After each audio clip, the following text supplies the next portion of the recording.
Hai guys, ada seseorang yang saya kenal yang di tahun pertama pernikahannya dia hamil, ya kan? Lalu kemudian dia get so excited, dia happy luar biasa, dia thanking God for the pregnancy.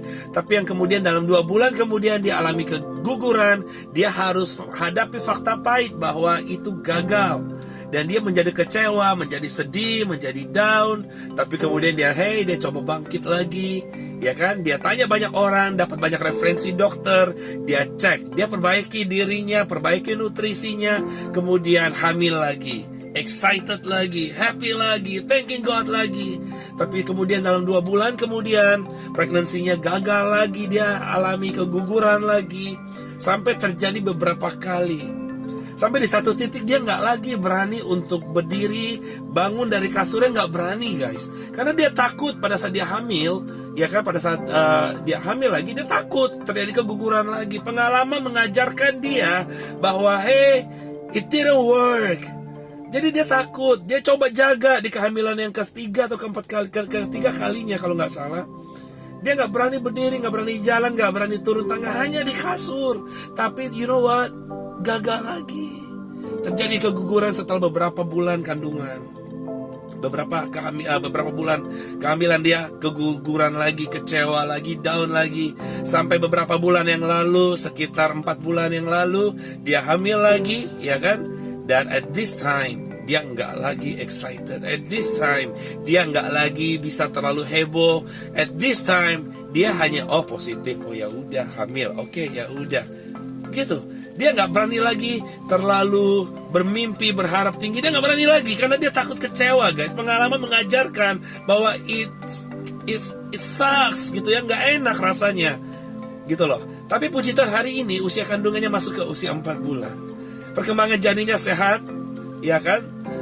Udah ada detak jantungnya, perkembangan pertumbuhan organ tubuh semuanya sudah lengkap. Dan at this time pada saat dia lihat semuanya udah ada dan berbeda, dia excited, dia happy, dia antusias, dia berani aktivitas lagi. Dia cerita sama semua orang dan bahkan dia bilang sama orang lain, dia bilang, teman-teman, namanya hidup pasti ups and down.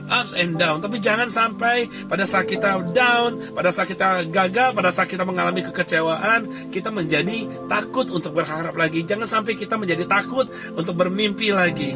Nah, saya tahu teman-teman yang nonton video ini, ya kan, pasti adalah kekecewaan terhadap pasangan, kekecewaan terhadap pekerjaan, kekecewaan terhadap rekan kerja atau bos, ya kan, yang dimana kita ekspektasikan sesuatu yang baik tapi ternyata nggak berjalan lancar. Atau mungkin usaha yang terus gagal, ya kan, teman-teman coba bangkit lagi, coba lagi tapi gagal lagi, ya kan. Atau ada sebuah proyek yang mungkin teman-teman coba lakukan, teman-teman yakin ini pasti berhasil, tapi faktanya tidak berjalan lancar. Dan kemudian teman-teman harus bertanggung jawab, teman-teman harus menghadapi fakta atau konsekuensi dari hasil yang tidak berjalan baik tadi. Dan saya nggak bisa salahkan kalau kemudian teman-teman menjadi down, menjadi patah semangat. It's normal. Apalagi saya punya teman yang lain yang terus mengalami kegagalan di dalam pernikahannya. Pernikahan pertama gagal, pernikahan kedua gagal, ketiga gagal. Kira-kira teman-teman, apa yang ada di benak dia? Apakah dia masih berani untuk mendambakan pernikahan yang baik? Jawabannya sulit. Betul ya? Nah, saya mau cerita sebuah kisah tentang seorang kaya yang tinggal di sebuah desa bernama Sunem, ya kan, yang dimana dikisahkan wanita ini tinggal bersama suaminya, wanita yang kaya, terhormat, terpandang. Dan satu hari ada seorang hamba Tuhan, ya kan, bernama Elisa datang ke kota tersebut, datang ke desa tersebut. Dan setiap kali Elisa ada atau mampir ke desa tersebut, wanita kaya ini selalu akan ngajak untuk si Elisa ini nginep, dan dia akan menjamu Elisa di rumahnya sebagai tamu agungnya. Dan ini terjadi selama beberapa kali. Di satu waktu Elisa datang dan diajak nginep lagi, di entertain di rumahnya, dikasih servis yang baik, dikasih tempat tidur, sudah ada kamar khusus buat Elisa kalau Elisa datang. Dan sampai di saat itu Elisa merasa, waduh, kamu kok baik banget ya, aku nggak enak kalau aku cuma datang, kamu servis saya, entertain saya, tolong saya bisa lakukan apa in return? Sehingga Elisa tanya sama wanita ini, ya kan, dia bilang, nyonya, kamu sudah begitu baik sama saya, melayani saya sampai hari ini. Setiap kali saya mampir ke desa ini, selalu saya dikasih servis yang luar biasa. Ada nggak sesuatu yang Nyonya inginkan? Ada nggak sesuatu yang Nyonya harapkan yang mungkin bisa saya bantu? Siapa tahu saya bisa berdoa kepada Tuhan supaya itu bisa diwujudkan, dipercepat, diperlancar, dipermudah untuk Nyonya. Tapi kemudian wanita kaya ini bilang, apa ya? Nggak ada loh, hamba Allah nggak ada. Semuanya saya sudah punya, semuanya saya sudah ada. Saya ada semuanya, terima kasih buat kebaikan dari Anda. Tapi kemudian Elisa merasa nggak enak. Nah, Elisa mempunyai satu partner, satu rekan, satu asisten yang bernama Gehazi. Dan Elisa bilang sama Gehazi, dia bilang, Gehazi, coba dong kamu turun, coba kamu cek deh, keluarga ini butuh apa? Ya kan, kurang apa? Saya nggak enak di servis begini luar biasa. Saya nggak enak kalau saya nggak balas budi mereka. Coba kamu lihat, ada apa yang kira-kira mereka perlukan.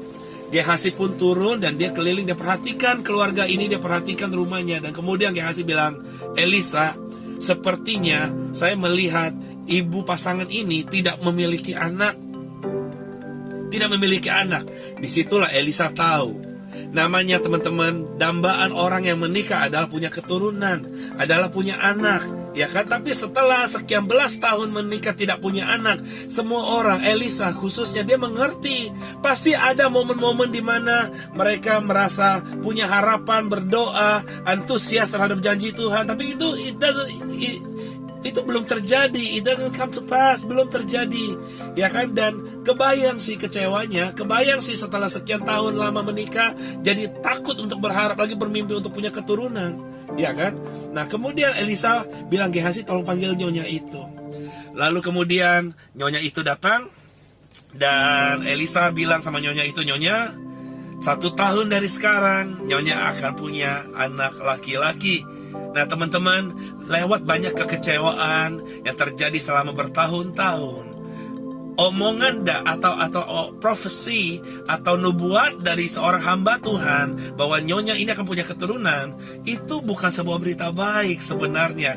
Kebayang nggak teman-teman, ada banyak harapan yang kemudian teman-teman jadi kecewa, kegagalan yang kemudian gagal lagi, yang dimana bahkan niat atau mimpi untuk punya anak udah nggak ada lagi, udah nggak terbesit lagi karena udah terlalu, kayaknya udah nggak mungkin. Nah tiba-tiba hamba Allah datang dan bilang kalau nyonya ini akan punya anak. Jadi bagi si nyonya ini, saya bisa membayangkan nyonya ini pasti, hamba Allah jangan kayak begitu, ya kan? Saya sudah menikah dengan suami saya sekian lama dan tidak punya keturunan, dan tiba-tiba setelah sekian tahun Anda bilang saya akan punya keturunan. Jangan begitulah cara mainnya, ya kan? Ini nggak lucu loh, ini nggak lucu, ya kan? Tapi Elisa bilang, 1 tahun dari sekarang kamu akan punya keturunan. Ya saya mau sampaikan adalah untuk segala sesuatu yang terjadi di kolong langit ini ada waktunya, ada musimnya, ada momennya. Dan apa yang Tuhan janjikan, it will come to pass. Kalau ada sebuah kerinduan yang sempat ada di dalam hati teman-teman, yang kemudian hari ini nggak lagi on fire, nggak lagi berapi-api, nggak lagi antusias, nggak lagi mimpi itu nggak lagi dominan dalam kehidupanmu karena lewat kegagalan dan kekecewaan yang terjadi. Dengar baik, apapun yang Tuhan sempat taruh dalam hatimu dan sempat menggerakkanmu, sempat membuatmu antusias, dan sempat membawamu dan membuatmu untuk berpikir, that's it man, this is God, ya kan? Ya kan? Dan hal ini akan saya pakai untuk kemuliaan Tuhan. Dan kalau itu sempat ada dan hari ini hilang, dengar baik apa yang Tuhan janjikan, it will come to pass. Tapi ada waktunya, ada musimnya. Hari ini saya cuma mau sampaikan di video singkat ini, ayo berharap lagi, ayo percaya lagi. Selama setiap kerinduan hatimu adalah untuk menjadi saksi kebaikan Tuhan, untuk memberkati orang lain, untuk menguatkan orang lain, untuk menceritakan kebaikan Tuhan, mujizat keajaiban Tuhan yang nyata. Apapun itu menjadi kerinduan hatimu, kalau itu diniatkan untuk sesuatu yang baik, untuk membawa kemuliaan bagi namanya, it will come to pass. It will come to pass, sehingga dari kehidupanmu yang diberkati, kamu akan memberkati banyak orang. Dan dari kehidupanmu yang dipulihkan, kamu akan memulihkan.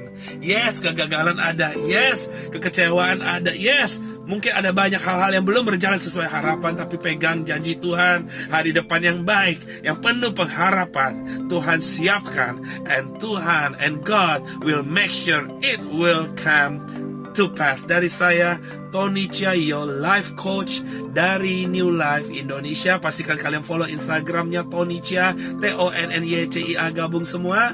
Dan juga silakan follow Instagram ministry saya di newlife.indonesia. Till then, stay strong and stay blessed.